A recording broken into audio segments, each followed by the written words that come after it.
Yo, mga Lodi at Lodi Kicks, bakit nga ba hindi ako natuloy sa abroad? Okay, mga Lodi at Lodi Kicks, yan ang aalamin natin kung bakit hindi ako natuloy sa abroad. So bago po muna yan mga Lodi at Lodi Kicks, subscribe, comment, like, and share po kayo para updated po kayo sa ating mga videos kung hindi pa po kayo nakapag-subscribe. Okay, tunghayan natin kung bakit hindi po ako natuloy sa abroad mga Lodi at Lodi Kicks. Ganito po yan mga Lodi at Lodi Kicks. Dati, ang trabaho ko nagmamasahe. Masahista ako mga Lodi at Lodi Kicks.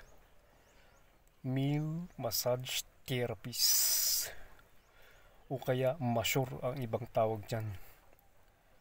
So nagmamasahe pa ako, naghihilot kahit na anong oras sa araw o kaya sa gabi, kahit pa sa madaling araw yan mga Lodi at Lodi Kicks. So may mga taong nagpapamasahe kahit na anong oras yan, sa araw, sa gabi o kaya sa madaling araw, meron talaga yan.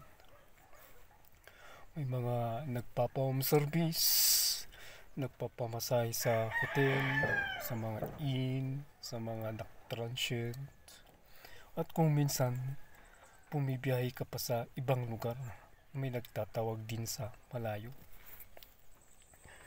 So ito, alamin natin kung bakit hindi ako natuloy sa abroad mga Lodi at Lodi Kicks.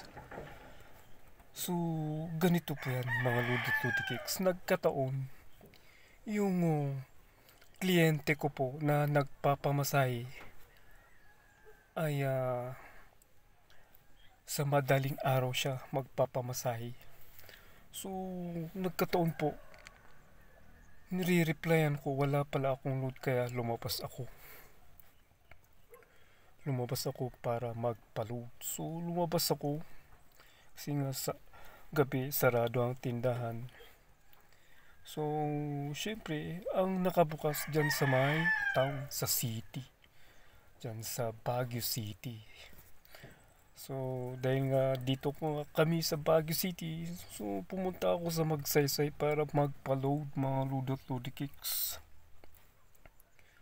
So pumunta ako, nagpa-load, at dahil malamig ang madaling araw, nagkape rin ako habang naglalakad. Hindi ko na malayan, nadukutan na pala ako mga Lodi at Lodi Kicks. Wala yung cellphone ko, mga Lodi at Lodi Kicks, hindi ko namalayan. So paano yun? Hindi ko na makontak yung nasa abroad na magpapa-abroad sa akin.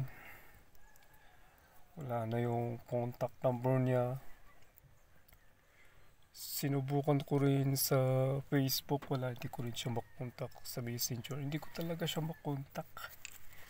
So hanggang ngayon, wala po kaming communication. Sana makita niya itong video ko na to at maalala niya ako at kontakin man lang sana niya ako. Mag-comment siya o nasa description po yung contact number ko kung sakaling mapanood po niya ang video na to kung may pag-asa pang mag-abroad. Kasi actually siya po ang naglakad ng passport ko. Then siya din ang gagastos. Ang bait ng boss ko, no? So ilan lang, bihira lang yun sa mga pagkakataon na pwede kang pumunta sa abroad na may makakatulong sa'yo para naman kahit papaano ay kumita ka. Ganun po ang nangyari. So yan mga Lodi at Lodi Kicks, nakakalungkot talaga itong nangyari. So yan, ng dahilan kung bakit hindi ako natuloy sa abroad, mga Lodi at Lodi Kicks. Kaya ito ako sa Pinas, nagtatrabaho ng kung anong pwedeng trabaho na pwede kong gawin, tulad ng pagmamasahi o kaya pagpipintura. So sa ngayon mga Lodi at Lodi Kicks, nagpipintura po ako dito, mga Lodi at Lodi Kicks. So ito po yung dati na binablog ko na bubong po na kinalawang, na nilagyan po namin ng rust converter, kinaskas, nilinis, pinatuyo.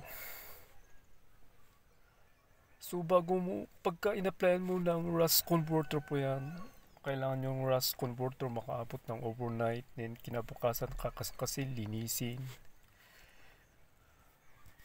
hugasan, patuyuin, hanggang sa pa-primeran, mga Lodi at Lodi Kicks. So ang gusto ni boss, dalawang coating ng primer, and then so nagawa ko na po yan. So ayan na yung kulay green na yan, yan na po yung first coat ng top coat. At may second coat pa sana yan, pero parang bitin yung pintura, kaya sabi niya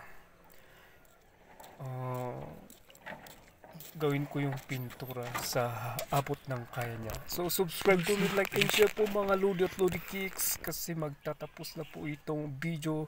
At salamat po sa inyong pagsubaybay. Salamat po.